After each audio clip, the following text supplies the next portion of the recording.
So in this discussion we will go with profit and loss, and I will tell you this is one of the most interesting sections of mathematics, and this explains the glory of arithmetic. It's quite a glorious subject section, but profit and loss, this section loses its glory when students attempt to get the answer by just some surface analysis,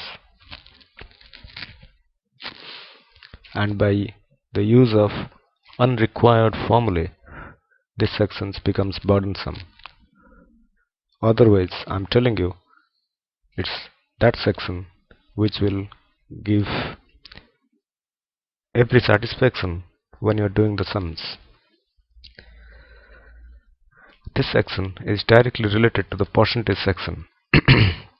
So I will suggest you to first see the percentage video, then come to profit and loss. So if I'll ask you that you have a pen which costs you 5 rupees, you bought the pen at 5 rupees and you sold it at 7 rupees. Obviously my profit or my income is definitely 2 rupees. So that is 7 minus 5 is 2. Percent. If I'm using rupees 5, I'm getting rupees 7. If I'm using 1 rupee, I'm getting 7 by 5. If I'm using 100, it is 7 by 5 into 100 per 100. This is the profit percent.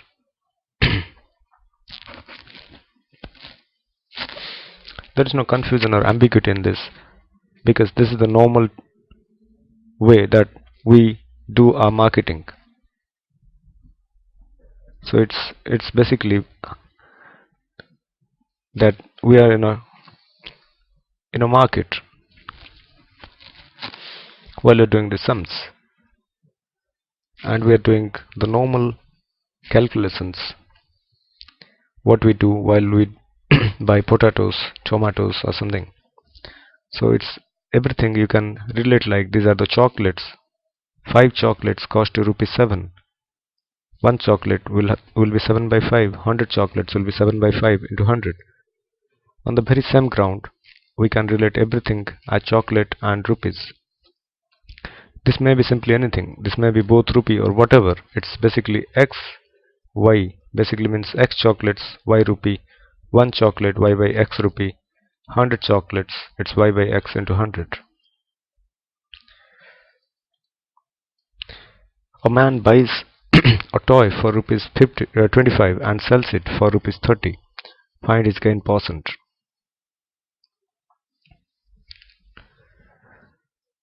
So when he's buying at rupees 25 and selling at rupees 30, how much is he gaining? Gaining means profit, gain percent of profit or income. Definitely it's rupees 5. So for 1 it's 5 by 25. For 100 it's 5 by 25 into 100. So this is 20%.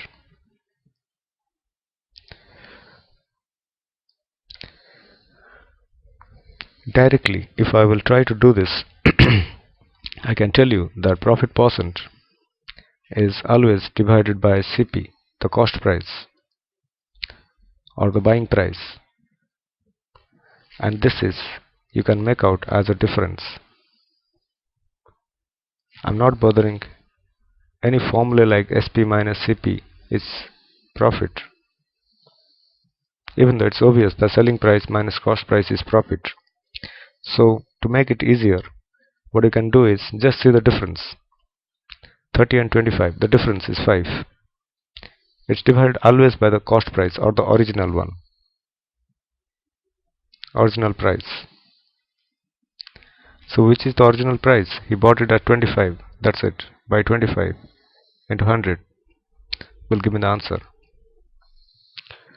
if he's asking find his gain or loss percent.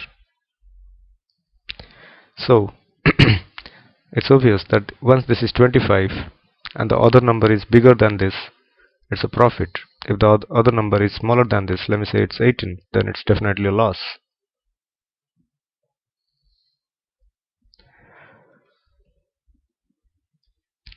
If a man purchases 11 oranges for rupees 10 and sells 10 oranges for rupees 11, how much is the profit percent? So these all questions can be done by many means,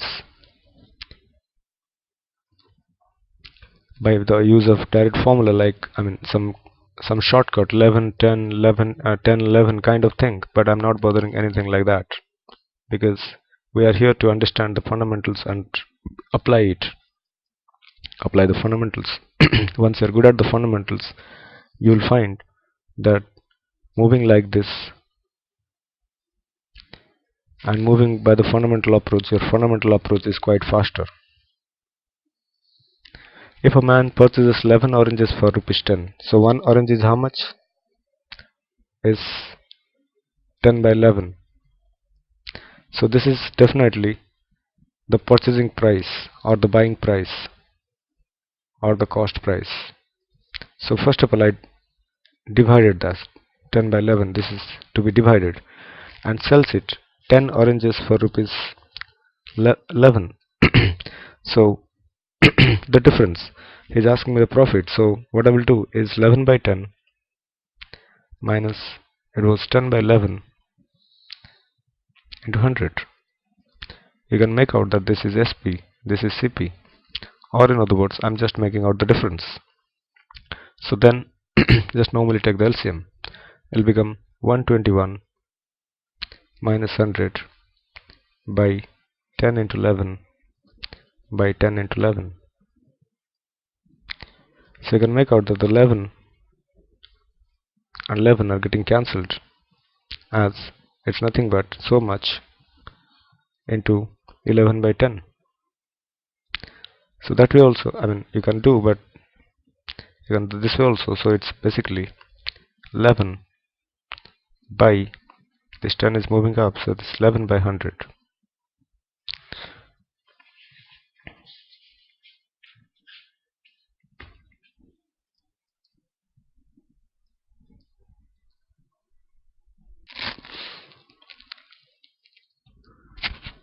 By mistake,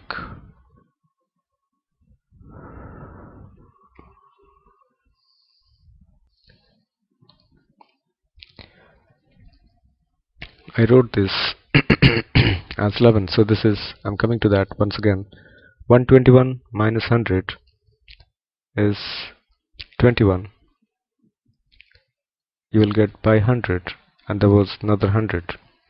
So this is 21%. I believe you can do this calculation by yourself. Still, I'm redoing this.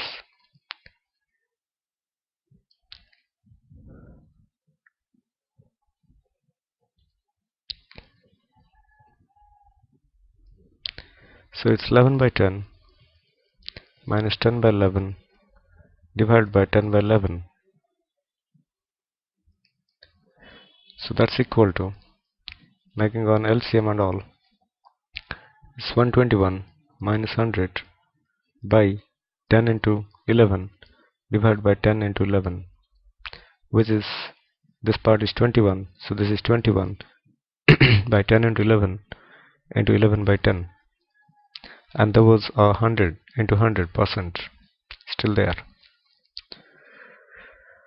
So into 100, this is gone, this gone, so this is 21%.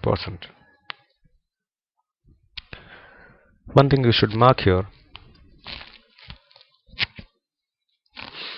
that while I'm doing the sum, I'm not making 10 into 11 as 110 anywhere, because I'm sure that one of the quantities will get cancelled, and that's not directly coming in the use, but that will come in the use if this guy becomes 17, this guy becomes 18. Some other figure, this guy becomes 8, this guy becomes 9 or something. Then there will be a case where you might have to multiply 17 into 18 or 18 into or 8 into 9 or something.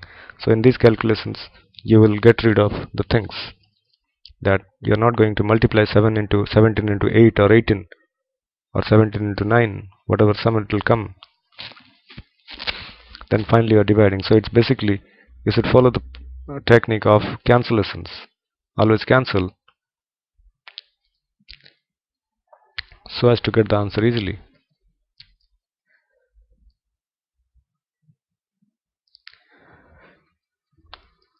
Now I'm just coming to something on income tax,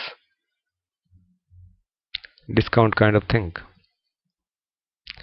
because as I told in the discussions on percentages, income tax is synonymous to profit. Basically, income tax is, you can take it as profit, discount you can take as loss, and so on. Only names are different, nothing else. So for example, you went to a shop and there is a short which is 250 rupees. This is the short. You're finding that this is written 250 rupees. What we say to be the quoted price or something. Whatever it is. Say you're carrying this short and you're getting a counter, shop counter, where it's saying you have to pay 15% income tax. Okay, you paid 15% income tax. Then you went to the next counter. He's saying there is a discount of 10%. Then finally, how much you will pay? So even though this is 250, it's just a quoted price. After that there is an income tax. After that there is a discount and so on. Final answer, I can tell you that this is 250 into, if this is 15, just make it 115 by 100 into is 10% discount.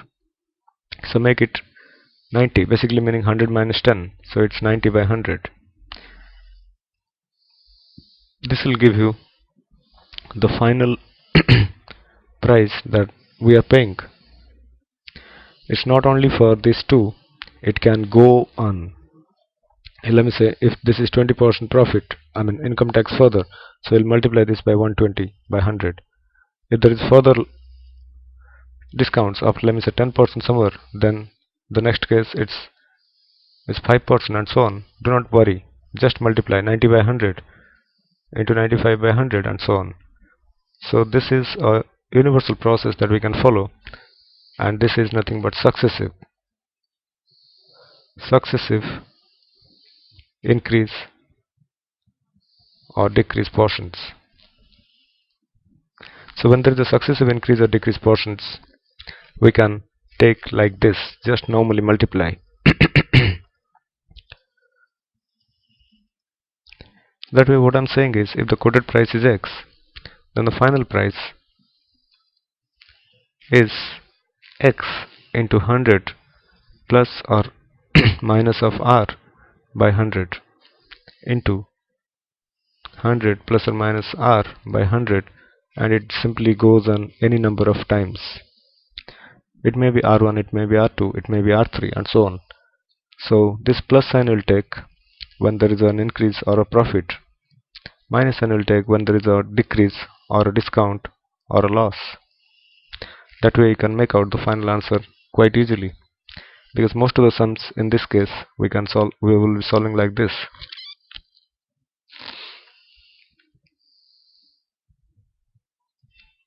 One more thing can also be done to this, that if this short is 250 rupees and there is a income tax or profit percent of 15 and there is a discount or a loss of 10%, what will be the final price that I will pay here? So for this we can use the formula that I gave you in percentages, x plus y plus xy by 100. But this particular formula stands only for two increases or decreases, only two stages. It can't get applied for the next stage. For the next stage, we'll have to move the way I told you before.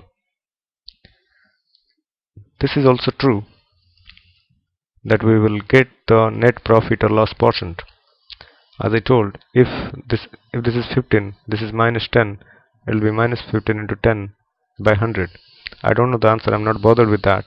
Let me say this comes to be 5%. And this is positive. Definitely, the final price is increasing. Or in other words, if this is your cost price, then this could be your selling price kind of thing.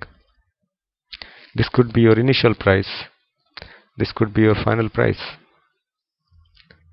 That way also you can make out this as CP, this as SP, and you can get the answer.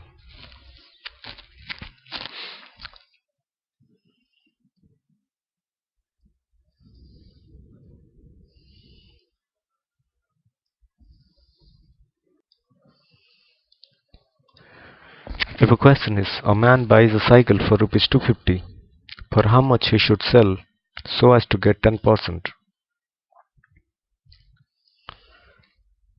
Now, this question, just try to analyze on the way I discussed on that income tax question. This you can take as 250. See, the thing is, the words change, but the fundamental doesn't.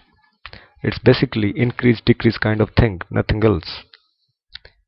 So it's 250.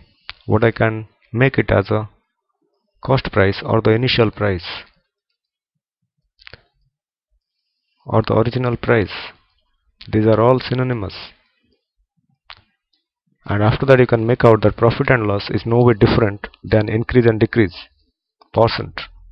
Just two new words are given. So as to get a 10% profit, basically meaning 250, think that you have a short of 250 rupees being quoted and there is an income tax of 10%. How much you'll pay in the counter is basically the same question. So it's definitely, as I told, it's 100 plus 10 by 100. This will give you some answer as rupees, this is 250 into 110 by 100. So this comes to be 275. The very same question looks like this. A man buys a cycle for rupees 250. For how much he should sell to get 10% profit?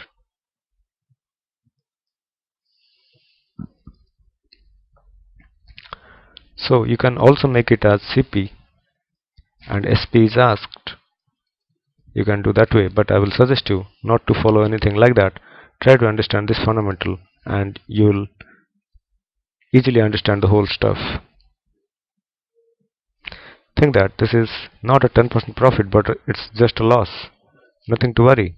So it's just 250 into 90 by 100.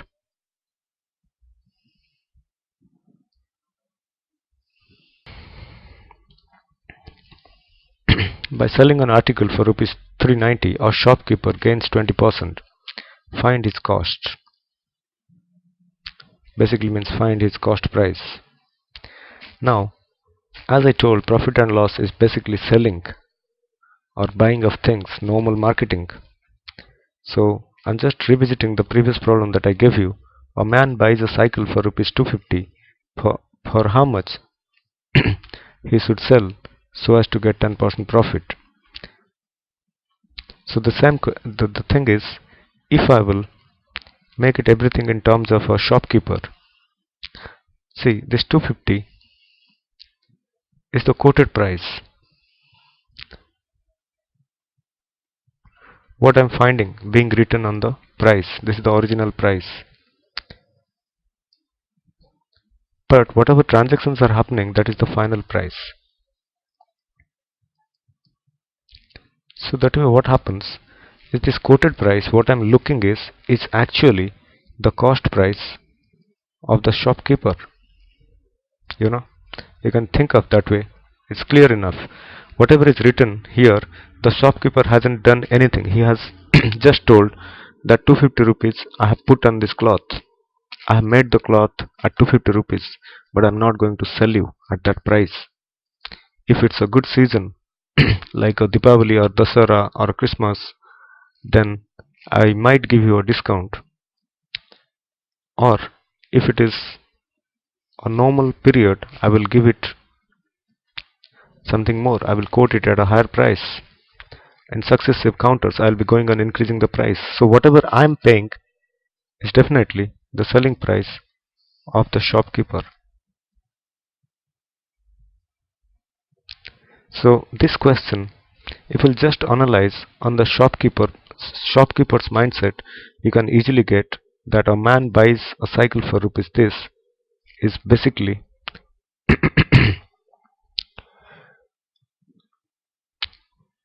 the man can be a shopkeeper. A shopkeeper buys a cycle for rupees this. For how much must he sell so as to get 10% profit? So on that ground you can make out that if he's selling at this, he's getting a profit of 10%. That there's an increase here.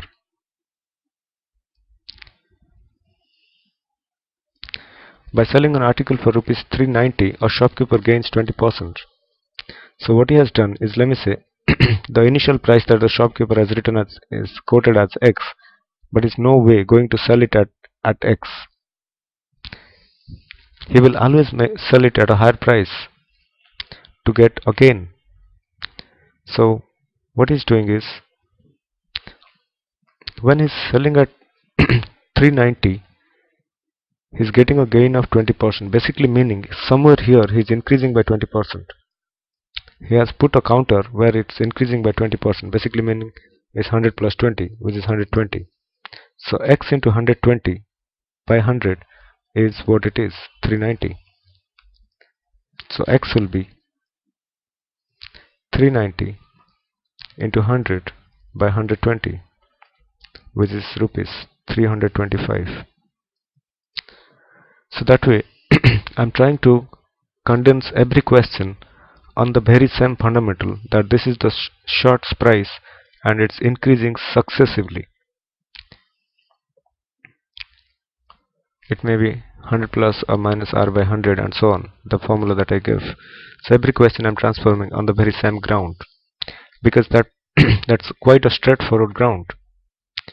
Otherwise you have to mug up a different kind of formula for every question, basically meaning nothing, that every question you are mugging up, even every data you are mugging up. That doesn't work at all in maths. If you are working that way, then for every exam you have to revise the sums again and again, because your confidence level will never come. Your belief on yourself will never come. So if you are preparing for United Bank of India today, then you will mug up all the formula related to profit and loss. Then after 7 days, if you didn't touch this or didn't touch it so for some 7 days or 14 days, the next exam you will lose confidence in this.